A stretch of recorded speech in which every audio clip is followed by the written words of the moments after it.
चक्रेश्वर तीर्थस्थळासाठी खासदार शाहू महाराज छत्रपती यांच्या प्रयत्नातून सुमारे 2 कोटी रुपयांचा निधी उपलब्ध झाला होता। या निधीतून या झालेल्या कामाचं लोकार्पण खासदार शाहू महाराज छत्रपती यांच्या हस्ते झालं।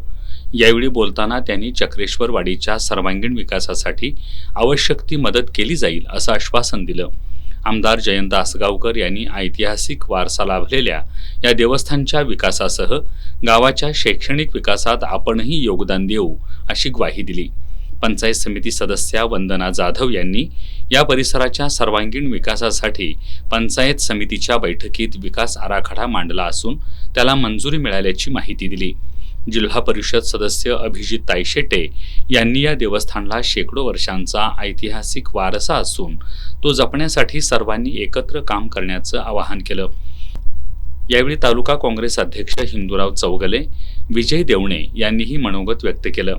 कार्यक्रमात सभापती R.Y. पाटील, उपसभापती अश्विनी चौगले, सरपंच सदाशिव भादिंगरे, उपसरपंच छाया कुसाळे, PD धुंद्रे, नेताजी पाटील, प्रभाकर पाटील, राहुल देसाई, सुनील चौगले, बबन जाधव, वैभव तहसीलदार, रंगराव कुसाळे, नारायण भादिंगरे, साताप्पा नरके यांच्यासह पदाधिकारी आणि ग्रामस्थ उपस्थित होते।